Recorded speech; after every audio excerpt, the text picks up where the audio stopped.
morning. For this video, I'll show you to my morning routine pagkagising sa umaga. This routine, bago lang siya. I'll prepare breakfast. Yeah, good morning. It's around 6:30 in the morning right now. So, nagising ko lang and I'll prepare my breakfast. So, itong breakfast na to, healthy siya. Oatmeal, chia, berries, tapos may mga dagdagan ko ng psyllium fiber, chia seeds. Okay, measured siya para hindi siya nakabusog. Tamang portion lang. So, ang recipe nito, oatmeal. I'm getting rolled oats, yung hindi instant. Sabi 1/4 cup.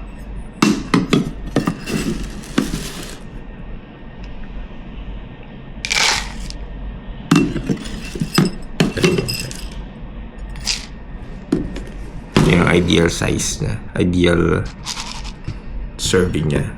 And then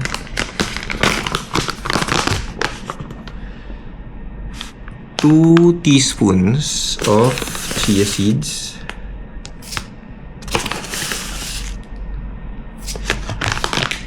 siguro a pinch of psyllium fiber, psyllium husk, konti lang siya, ganyan. Cinnamon, hindi lang din. Mix it.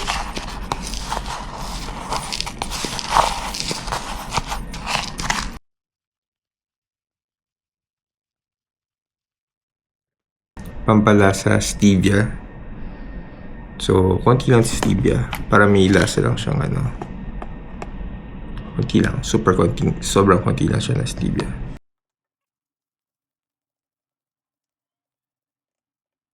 Lagyan natin siya ng unsweetened almond milk. Check nyo yung label. No soy added, no dairy added, no lactose, no cholesterol, no sucrose added. Unsweetened. Yan. So, mga 0.2 grams lang ang sugar niya. Mababa yung calories. So, mga around, 1 cup. Then you mix. Make sure you mix it well para yung chia seeds later mag-expand. Nag-work sa akin yung calorie na to, yung meal na to. Actually, ito yung meal ko every morning at paggabi. Twice a day ko siyang kinakain. Nasanay na ako na ganito kasi pag gaganto yung food, hindi nag-spike yung blood sugar. Maganda yung sugar ko sa maghapon because of yung kanyang content. Cinnamon. Yan, mga nagpapababa ng sugar. Siyempre yung oatmeal, high in fiber yan. May carb siya, pero yung chia seeds, super rich yan ng omega-3 and fiber. So, lakas na maka-healthy. Saka feeling niya busog ka. Yun yung mag-stop ng craving sa pagkain. Tapos may psyllium husk. Ayan. So yung whole psyllium fiber din yan. So inawalis na yung mga dumi sa bituka. Ipupoop siya, ilalabas mo siya.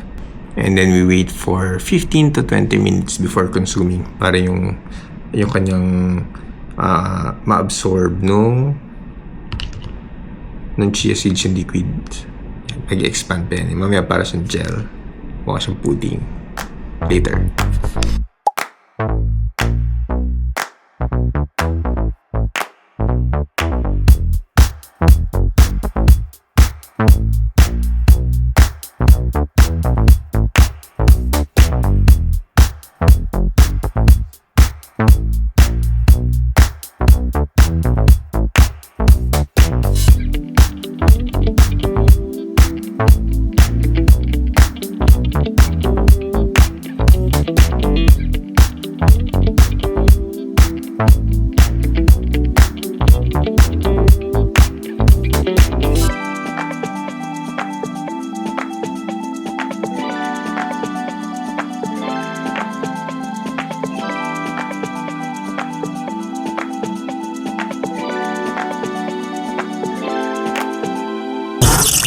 Tantay ko ng ilaw.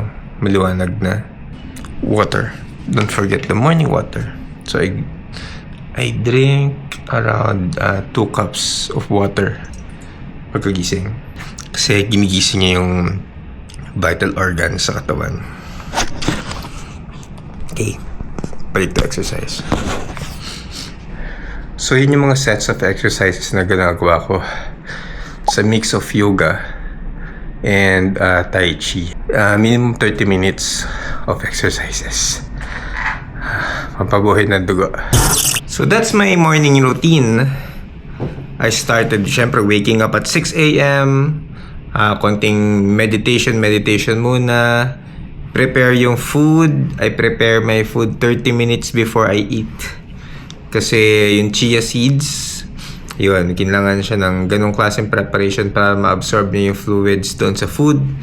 And exercise while waiting. Tapos naligo, kain, inom ng gamot.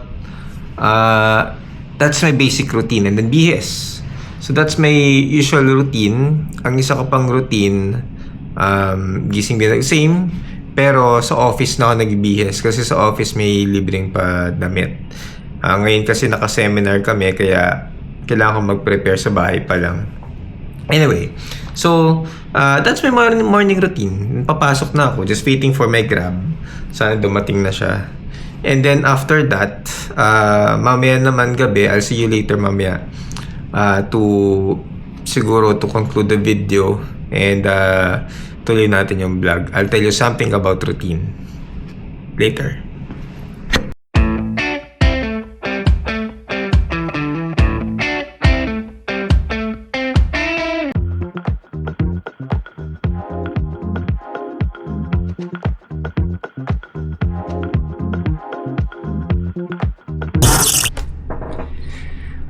Alright, this morning, pinakita ko sa inyo kung ano yung routine ko before pumasok.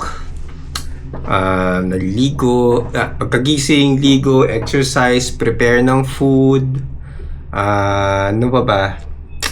iPad ng konti, hagilap ng media, yan, the works. Yun ang aking routine no pag morning. Kasi routine yun yung parang nakasanayan na gawin, something na we do on a regular basis para to pump up our day, alam mo yun. Ayun, basta kung ano yung paulit-ulit mong ginagawa, kung ano yung nakasanayan mong gawin, yun yung routine. Pero when I was a kid, isa sa mga routine ko ay eto. Pag morning, nagbabasa ako ng dyaryo. Yan siya. So, pag morning, nagbabasa ako ng dyaryo dati. Isa ito sa mga natutunan ko or parang napansin ko sa tatay ko noon, bata pa kami. Ang tatay ko, lagi siyang may dyaryo. Nakaganyan pa yung sa kilikili niya habang naglalakad, magdadrive. Yung tatay ko mahilig yan sa dyaryo. Sobrang galing niyang mag-solve ng mga crossword puzzles. One time, pinagamit niya sa akin or ang tawag ito, basta sa Manila Bulletin, yun yung favorite niyang crossword puzzle. And ang galing niya, I mean, everyday niyang ginagawa yun, napaperfect niya, nasasagutan niya lahat ng yun. And nung tinry ko siya, nung malaki-laki na ako, parang hirap isolve ng crossword puzzle ng Manila Bulletin. Isa yung campus journalism din sa mga gusto kong gawin dati. I remember nung first year high school ako kay Sir Alido, gustong-gusto ko maging writer nun eh. Hindi ko lang siya nahasa kasi naging athlete ako nun. So hindi ko na improve, I would say, yung pagiging campus journalist ko nun. And maganda yung training nun sa Oriental Mindoro High School. Yun yung first year ako. May kanya-kanya preference ng tao kung anong dyaryo ang binabasa mo. So, nung third year ako, nag-transfer ako ng school, second year. Nung third year ako, sumubok ulit akong maging campus journalist. Unluckily, hindi ako nakuha. And hindi ko na-push through or hindi ko pinush yung sarili ko mag-improve sa magiging campus journalist. Kasi in one workshop kung saan magka-tryout, parang tryout siya, pagiging journalist. May mga senior officers na may pinulaan na hindi nila minention yung ng mga tao, pero meron silang mga pinulaan or parang criticize or parang ginudge ng mga articles, mga maling paggamit ng terms, wrong spelling, and nakita kong pinagtatawanan nila yung mga tao or kung sino man yung nagkamali. So, ako, na-trigger yung pagiging unworthy ko nun eh. Parang what if ako yung magkamali? What if ako yung nagsulat ng particular term na yon or ng particular sentence na yon na mali-mali ang grammar? What if pagtawanan ako? So, that mentality hindered or stopped me or parang naging discouraged me to pursue a career in journalism. Parang, baka ganun. So, yun. Kaya, guys, be careful if you're trying to criticize or if you're trying to mold people, if you're trying to encourage people to do something. Please do other ways to reinforce their creativity, their skills, their talent, etc. Huwag niyong pinagtatawanan yung mga tao pag nagkakamali. Sayang yung talent. For me, I feel ko na-train ako nun, mas na-train pa ako nun. Feeling ko mahusay akong journalist. Feeling ko lang. Yun yung naging story ko. Pero bumawi ako nung college kasi nung college, naging writer ako ng The Lance sa Latran. Tapos naging sports editor ako ng The Lance. Naging news editor din ako ng The Lance. And feeling ko isa sa mga pinakamasaya or pinaka-okay na nasulat ko nung college ay medyo investigative. And talagang pinatawag kami noon ng rector. Ang daming challenges noon. Ang daming pinagdaanan na parang feeling ko, ay shucks, this is my world. Estudyante pa lang ako noon, pero we criticize a government agency. And it kind of hit or nakarelate yung mga tao. Parang, oo nga, ano? Bakit ganun? And I was so proud of it. Sobrang proud ako nun sa ginawa namin. Shoutout sa mga kasama kong writers sa The Lance, sa Latran. Ayun, sobrang tagal na nun. 20 years na. Inquirer, yung pinaka-favorite ko. Yung tatay ko favorite niyang dyaryo, Manila Bulletin. Ako, Inquirer. Until now, gusto ko pa rin. Pag nakikita ko yung logo ng Inquirer, parang sobrang yung brand niya nag-stick sa akin na gusto kong basahin to kasi medyo hard-hitting. Correctly written yung kanilang mga article. Magagaling. I tried to write, nagsulat ako dati nagsesend ako several times ng mga articles sa Youngblood, if you're familiar with it. I'm not sure kung meron pang Youngblood. Kasi ang nipis-nipis na ng dyaryo ngayon. Dati ang kapal niyan. Lalo na Manila Bulletin. So, ngayon lang ulit ako nakakita ng Inquirer at nahawakan at naamoy ang dyaryo. May Youngblood pa ba? Napin ko lang Grabe ang nipis na ng dyaryo. Yes! May Youngblood pa rin. May Youngblood pa rin ng Inquirer. Siguro more than 20 ako nag-try mag-submit ng article. Never nakuha.